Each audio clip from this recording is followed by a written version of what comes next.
కరవమంటే కప్ప కోపం, విడవమంటే పాము కోపం. పత్రికలు రాసినాయనినో, టీవీలు చర్చ చేస్తాయనినో, బాకాలు ఉదుకునేటటువంటి కార్యక్రమం కోసం అని చెప్పేసి ఇప్పుడు అదానీని పక్కన పెట్టలేరు. అదానీతో ఒప్పందం చేసుకోలేదు గతంలో జగన్ ప్రభుత్వం. సెకీతో ఒప్పందం చేసుకుంది. సెకీకి అదానీ వెరీ సింపుల్, ఈజీగా అర్థమయ్యే భాషలో చెప్పాలంటే, అదానీ వాళ్ళు కరెంటు ఉత్పత్తి చేసి కేంద్ర ప్రభుత్వానికి అమ్ముతారు. ఆ కేంద్ర ప్రభుత్వం తరపున సెకీ అనే ఒక సంస్థ ఉంది. అది కొని ఆంధ్ర రాష్ట్ర ప్రభుత్వానికి అమ్ముతుంది.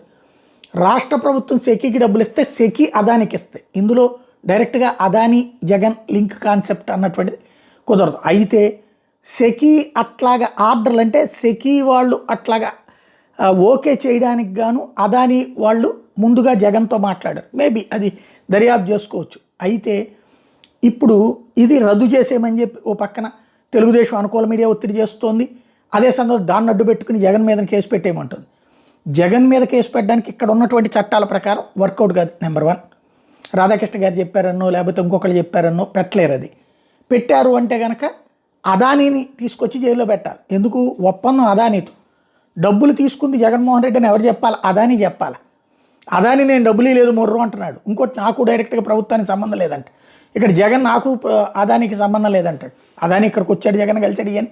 సెకండ్ పాయింట్, బేసిక్ కాన్సెప్ట్ ఎక్కడొస్తుంది అంటే, పోనీ ₹2.49 అదానీ అమ్ముతున్నాడు. కూడా పేపర్లో ఈనాడు రాశారు కదా అని ₹1,90 ₹1.50 ఎవడన్నా కరెంట్ ఇస్తాడా? అది తీసుకొస్తే పబ్లిక్లో చెప్పడానికి ₹1.50కే కరెంట్ తెచ్చాను. అది తెచ్చామని కూడా కాదు, మన బిల్లుల్లో ₹1.50 ₹2 కరెంట్ రావాలి. ఇదివరకు జగన్ కూడా ఎట్లాంటి ఉపన్యాసాలే చెప్పాడు. తీరా చూస్తే బిల్లు పెరిగిందే తప్ప తగ్గల. ఇప్పుడు బిల్లులు చూస్తే అదిరిపోయే పరిస్థితుంది. నిజంగా ₹1.50కి ₹2 వస్తుందని ఈనాడులో రాసినట్టు కనుక మనందరికి కరెంట్ కనుక తక్కువ రేటుకి ఇచ్చేటట్టయితే ఇప్పుడు మళ్ళీ ఆ ఛార్జీలు అదనంగా వసూలు చేయాల్సిన పనే ఉంది. వచ్చే నెల నుంచి బిల్లులు ఎందుకు ఎక్కువ వేసుకోవాలి? కాబట్టి పేపర్లలో వార్తల్ని, టీవీల్లో వార్తల్ని, లేదా మనల్ని మోటివేషనల్ స్పీకర్ లాగా వీళ్ళు తయారయ్యారు. అది పక్కన పెడదాం.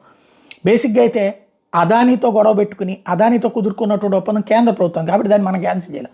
సెకీతో ఒప్పందం క్యాన్సిల్ చేయమంటే కేంద్ర ప్రభుత్వంతో మనం గొడవ పెట్టుకున్నట్టు, కాబట్టి అది క్యాన్సిల్ చేయలేరు. అది క్యాన్సిల్ చేయకుండా జగన్ మీద కేసు పెట్టాలి.